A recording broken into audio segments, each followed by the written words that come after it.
bentuk tertinggi kekayaan adalah kemampuan kita ketika bangun setiap pagi mengatakan, aku bisa melakukan apapun yang ingin aku lakukan.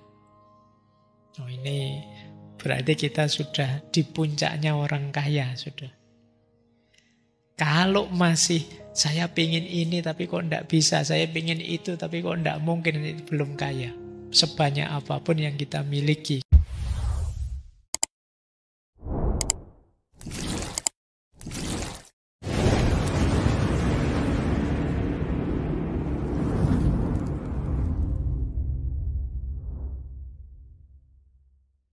Oke, bismillah. Assalamualaikum warahmatullahi wabarakatuh. Bismillah, kita lanjutkan ngaji kita. Malam hari ini kita ganti sesi. Oke, selanjutnya. Apa bedanya reasonable dengan rasional? Kalau reasonable itu artinya masuk akal. Bisa diterima, itu reasonable. Kalau rasional itu ya secara utuh dia sempurna rasional. Jadi rasional itu semacam perfect, cocok, sesuai. Kalau reasonable itu masuk akal saja. Jadi kalau rasional itu perhitungan matematika. 1 tambah 1, 2 itu rasional. Emosinya tidak dilibatkan. Pokoknya teorinya begini ya begini. Idealnya begitu, harus hidup begitu. Itu namanya rasional. Kita kadang punya standar-standar, pokoknya harus pas dengan standar ini. Ini namanya hidup rasional, mengikuti pola. Tapi kan hidup tidak sekaku itu. Ada reasonable. Kalau reasonable itu masuk akal lah, bisa diterima. Kalau ini tidak sekedar kaku mengikuti teori, konsep, ideal, tapi mempertimbangkan kehidupan nyata. Mempertimbangkan emosi, nilai-nilai, tujuan pribadi. Reasonable itu lebih realistis. Bisa dicontohkan, di situ ada contohnya. Misalnya ya, kita hutang terus nyicil. Cicilannya itu mungkin masih 20 tahun kita ngambil cicilan yang murah misalnya. Nah, secara rasional harusnya ya kita cicil saja sampai berakhir waktunya. Itu lebih masuk akal. Kita tidak terlalu banyak menghabiskan uang, ya pelan-pelan saja, masih lama kita nikmati dulu. Rasionalnya kan begitu. Tapi kadang-kadang, Pak, tapi kalau saya masih punya hutang itu ganjel ya Pak, harus ya sudahlah tak lunasi saja. Ini secara matematika mungkin kita rugi. Tapi secara emosi, karena itu lebih membuat kita tenang, mental kita bebas, ya kita milih itu saja, ndak apa-apalah. Meskipun tadi pagi belinya terus sorenya tak lunasi, padahal harusnya itu dicicil sekian bulan, sudah apa-apa wis, mumpung ada uangnya. Demi apa? Kenyamanan. Nah, ini reasonable, meskipun tidak rasional. Ya, ini bedanya rasional dengan reasonable. Oke, misalnya kalian punya pasangan, punya pacar itu. Kalian sendiri kalau makan mungkin harganya puluhan ribu saja, tapi begitu sama pacar mau bisa ratusan ribu. Itu secara rasional, kamu tidak masuk akal, kok gitu sih kamu. Mbok yo beli yang sama seperti kamu saja. Kalau dia kan harus bisa menerimamu apa adanya. Terus kamu jawabnya, ndak begitu Pak. Kalau dia gondok, kalau dia marah, wah saya lebih ndak tenang lagi hidup saya. Biarlah dia senang, dia gembira gitu. Balas dendamnya besok kalau jadi. Nah, misalnya ini namanya reasonable. Kadang-kadang misalnya kita mengelola keuangan kita, itu rasanya kok tidak rasional sih begitu. Tapi kita mengejarnya tidak sekedar matematikanya untung atau rugi. Mungkin ada hubungannya dengan ketenangan batin, ada hubungannya dengan kenyamanan. Mungkin juga ini ingin membahagiakan orang dan lain sebagainya. Jadi pertimbangan keuangan itu ya tidak selalu matematika. Untung dan rugi. Tapi ada banyak pertimbangan yang lain. Itulah bedanya rasional dan reasonable. Kemasukakalan dan rasionalitas. Baik, karena hidup ini kompleks. Untung rugi tidak satu-satunya pertimbangan. Lanjut ya. Bersiap menghadapi ketidakpastian itu lebih penting daripada memprediksi masa depan. Kadang-kadang kita itu lebih sibuk ngukur besok kira-kira seperti apa. Terus baru kita merancang investasi. Tapi kata Housel, ada yang lebih penting daripada ngeramal-ngeramal begitu. Wong hidup ini kadang diramal seperti apa ya meleset. Yang lebih penting apa? Siap saja menghadapi segala sesuatu. Akan lebih enak. Jadi, kenapa sih prediksi masa depan itu tidak bisa dijadikan sandaran? Ya karena dunia ini kompleks. Berubahnya cepat, kita sudah ngitung detail. Pak, ini dalam waktu sekian bulan minimal akan kembali modal sekian, terus paling tidak di tahun kesekian akan. Ini kan ramalan kita.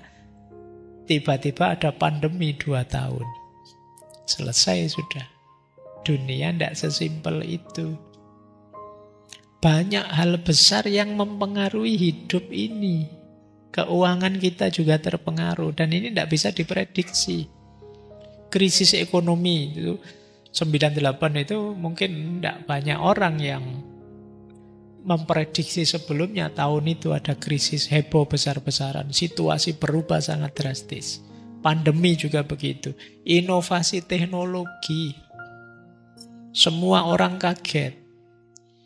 Sekarang teknologi begitu cepatnya berkembang. Sebentar lagi manusia tidak kepake lagi. Dosen-dosen sekarang tidak ada gunanya, diganti ChatGPT. Ya kan, ini kan tidak terprediksi sebelumnya. Belum lagi perubahan geopolitik, perang di sana, perang di sini, konflik ini itu. Nah, jadi daripada kita sibuk meramal, kata Housel, ayolah lebih baik begini saja, kita siapkan diri kita untuk menghadapi apapun yang mungkin terjadi besok. Ini lebih membuat kita tentram. Kalau situasi baik-baik saja, alhamdulillah kita siap. Seandainya ada hal darurat terjadi di luar prediksi, kita juga sudah siap. Itu ada beberapa sih yang disarankan oleh Housel ya, membangun sistem keuangan yang tahan banting. Contohnya apa? Kita harus selalu punya dana darurat. Sisihkan sebagian kecil uang kita untuk hal tak terduga. Saya tidak tahu, kalian mentradisikan itu tidak harus selalu kita pegang uang untuk yang tak terduga. Jangan dihabiskan semuanya, meskipun tahu besok orang tua ngirim lagi, tapi pastikan kalian selalu pegang dana tak terduga. Kemudian kalau memang modalmu banyak, ingin investasi, kata Housel, jangan ditaruh semua di satu keranjang. Boleh investasi ini, yang lain ke sana, yang lain ke situ. Di dalam rangka kalau sini gagal, sini masih ada. Ini kalau uangnya banyak ya. Ya. Kalau uangnya banyak, maksudnya jangan uangnya banyak ditaruh di situ semua. Kalau kamu taruh di situ semua, kalau yang di situ jatuh ya jatuh. Kemudian jangan terlalu optimis, juga jangan terlalu serakah. Selalu sadari batas. Terus ingat-ingat namanya margin of safety. Batas aman. Kita harus hidup tidak berlebihan, di bawah ambang aman. Kalau memang dalam 1 bulan itu maksimal misalnya kita kuatnya belanja sekian juta misalnya, ambil bawahnya sedikit. Jangan dipas. Jadi di bawahnya sedikit, biar apa? Biar tidak kaget nanti kalau terjadi yang tidak terduga. Kata Husserl, tujuan utamanya bukan kok kita jadi benar setiap saat, tapi bagaimana caranya kita tetap hidup dan stabil saat kita salah. Salah kalkulasi, salah prediksi itu ya tidak apa-apa. Gagal ternyata prediksi saya keliru, tidak apa-apa. Saya sudah menyiapkannya kalau gagal. Jadi bersiap menghadapi ketidakpastian itu lebih penting daripada memprediksi masa depan. Bukan berarti tidak boleh, tapi dahulukan bersiap menghadapi ketidakpastian. Kata Husserl, when things are going extremely well, realize it's not as good as you think. Ketika sesuatu kok jalannya terlalu mulus, terlalu lancar, ingat-ingat sadari bahwa situasinya tidak sebagus yang kamu pikirkan. Ini maksudnya biar kita selalu waspada. Tiba-tiba muncul risk seperti tadi, muncul resiko yang tidak terbayangkan, maka kita sudah siap. Kan ada peribahasa itu. Biasanya sebelum badai itu situasinya sangat tenang. Nah, kalau terlalu mulus sangat tenang itu hati-hati.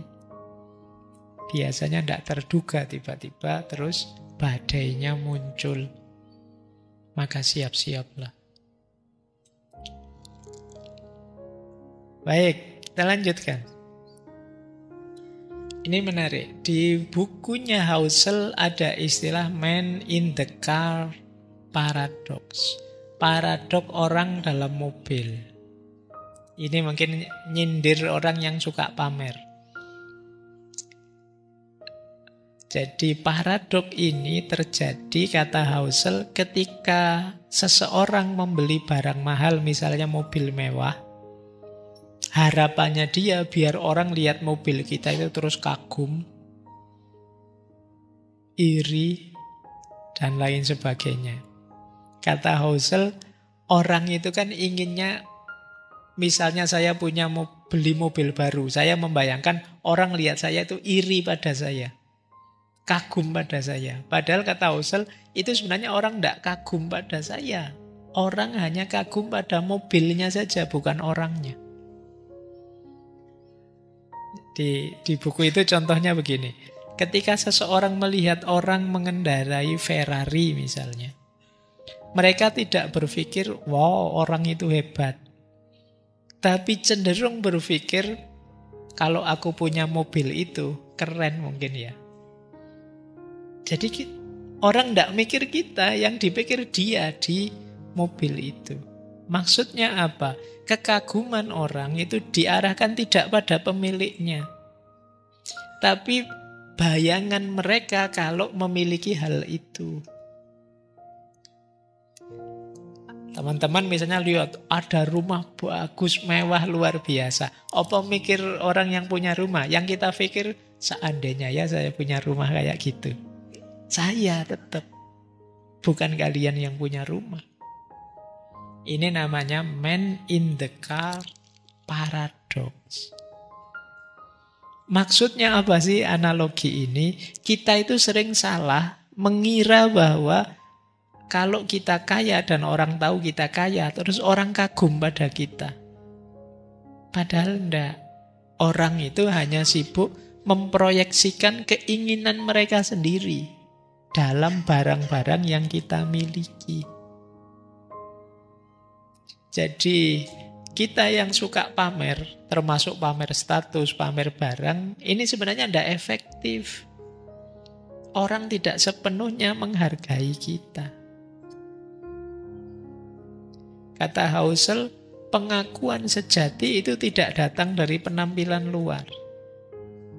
Kalau kita ingin benar-benar dihargai orang, tujuan kita dihormati orang lain, maka sikap kita, karakter kita, integritas kita itu jauh lebih berdampak daripada barang-barang kita.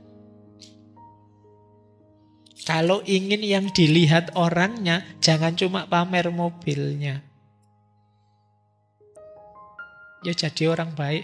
Coba yuk naik mobil saya bareng-bareng, yuk jalan-jalan, itu baru orangnya dilihat. Tapi kalau hanya pamer saja, enggak.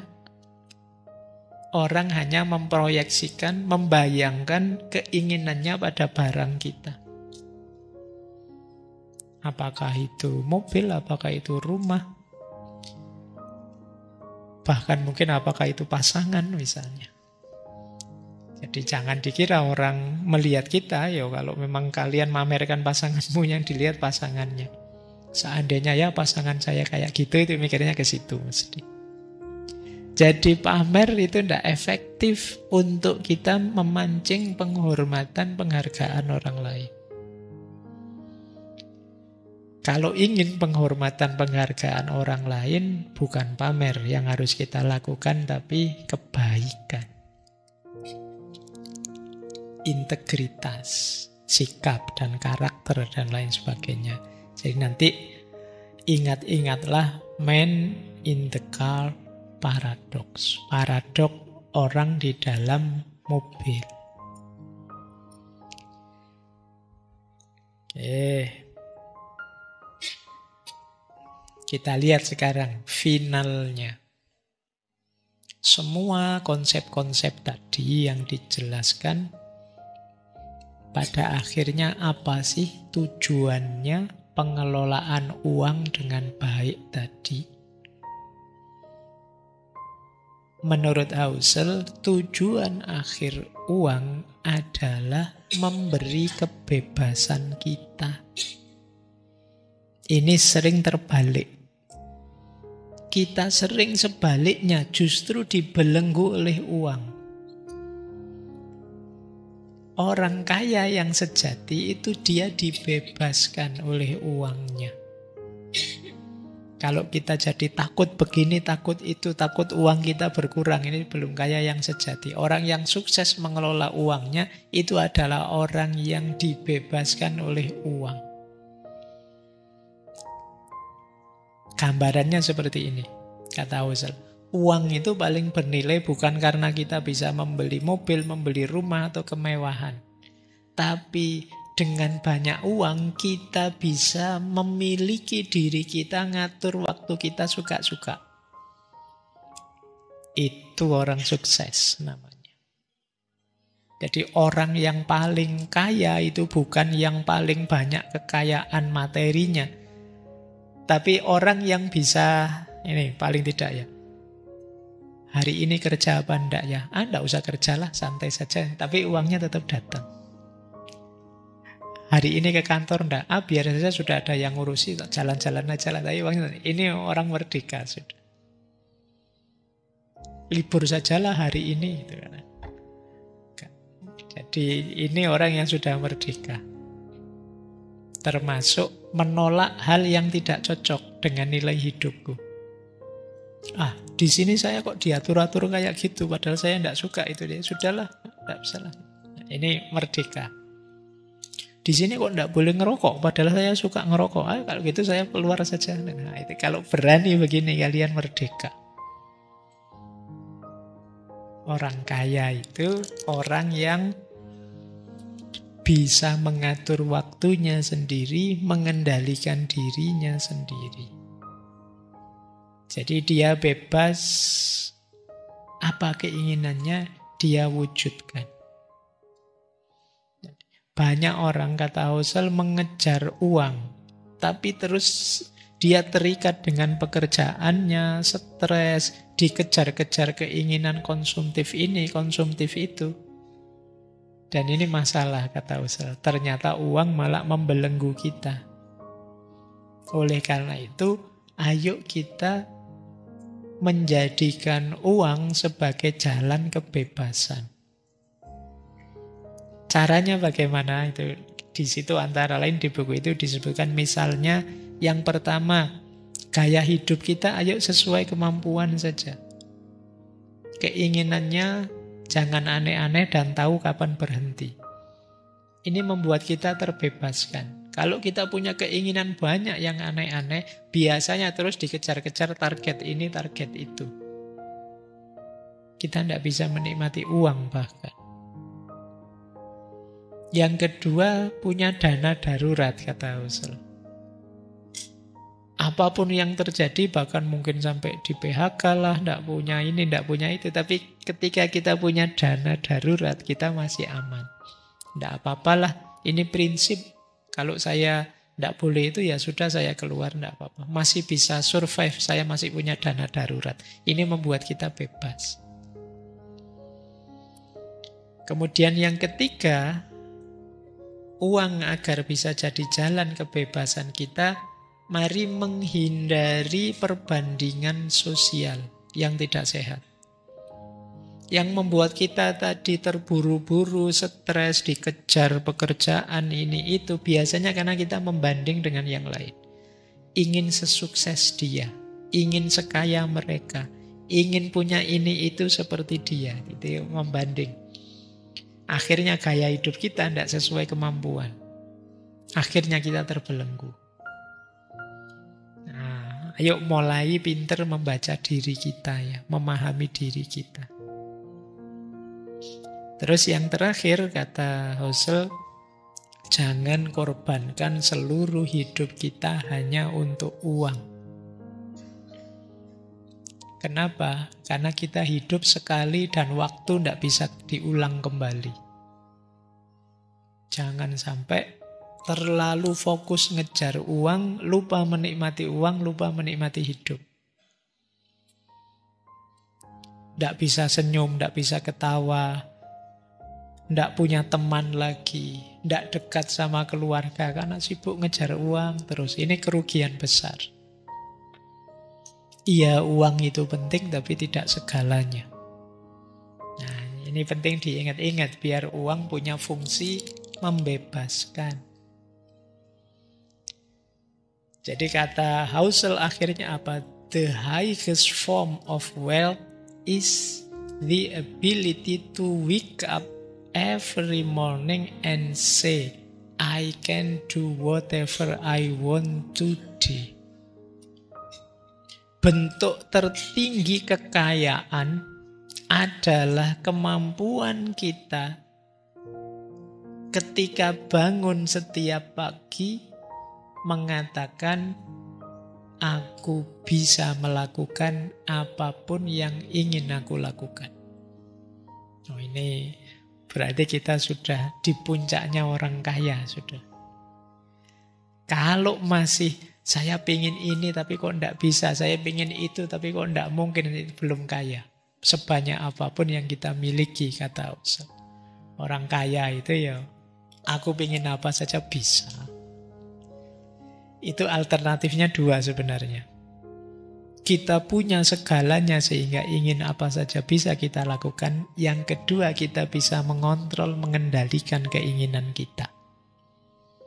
Sehingga yang kita inginkan ya yang dalam jangkauan kemampuan kita.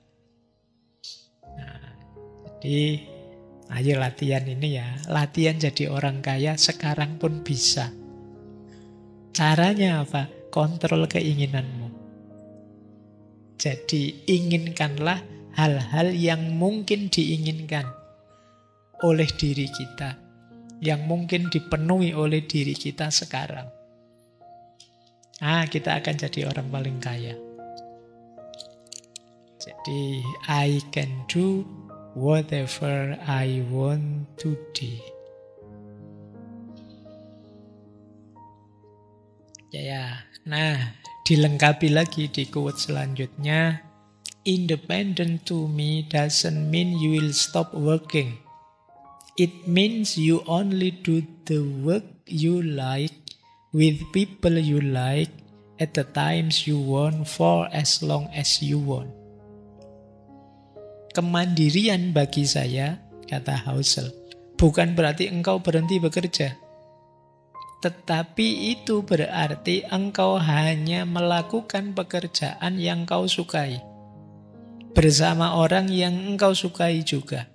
Pada waktu yang engkau inginkan dan selama engkau inginkan. Jadi sederhananya, kitalah yang mengendalikan diri kita.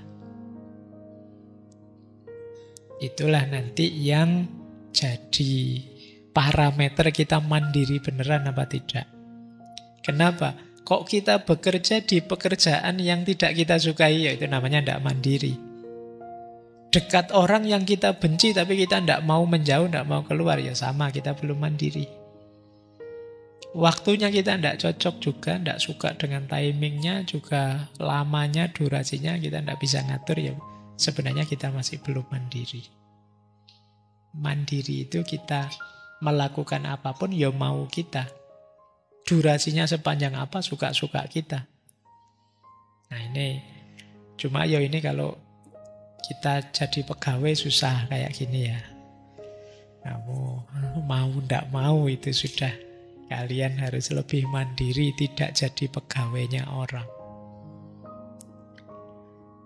Oke, ada beberapa quotes yang saya bawa.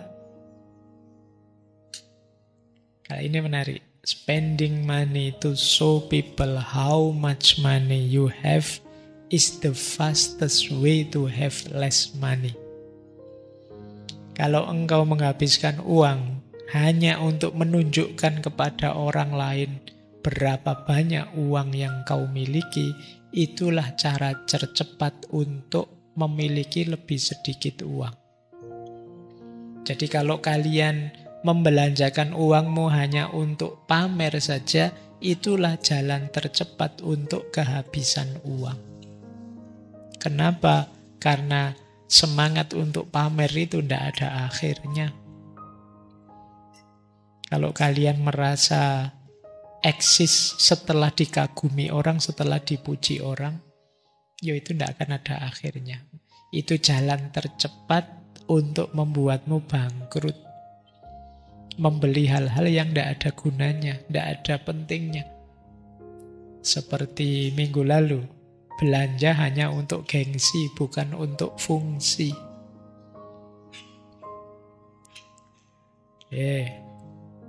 Ini beberapa nasihatnya. Housel juga menasehati untuk memahami mengapa orang terjerat hutang, Anda tidak perlu belajar suku bunga. Anda perlu mempelajari sejarah keserakahan, ketidakamanan, insecurity, dan optimisme. Ini perlu dijelaskan ini. Kok ada orang bisa terjerat utang sedemikian dalamnya?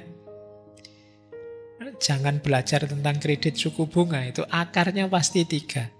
Kalau tidak keserakahan, pasti ketidakamanan, insecurity. Kalau saya tidak punya ini, nanti saya tidak bisa itu. Kalau saya tidak ini, nanti saya tidak dihargai. Kalau saya tidak itu, akhirnya terus hutang. Itu ketidakamanan. Kalau serakah jelas. Kalau insecure itu pikiran kita. Atau optimisme. Optimisme itu ngawur, tidak perhitungan. Berapa kekuatanmu kok utang sebesar itu? Kamu terlalu optimis. Biasanya Allah nanti bisa kok Pak, ada saja jalan, tidak usah khawatir. Rezekinya Allah di mana-mana bertaburan. Itu tidak perhitungan. Optimisme yang berlebihan. Ini sebenarnya setengah sindiran. Orang yang banyak hutangnya itu biasanya karena serakah atau cara berpikirnya serba insecure, khawatir ini, khawatir itu, sehingga terus nekat hutang atau terlalu sembrono, terlalu optimis. Padahal kemampuannya belum memungkinkan. Ada lagi satu quote. One of the most powerful ways to increase your savings isn't to raise your income. It is to raise your humility. Salah satu cara paling ampuh untuk meningkatkan tabunganmu bukan dengan meningkatkan penghasilanmu, melainkan dengan meningkatkan kerendahan hatimu. Humility. Jangan sombong lah, jangan sok pamer lah, menghabiskan uang banyak.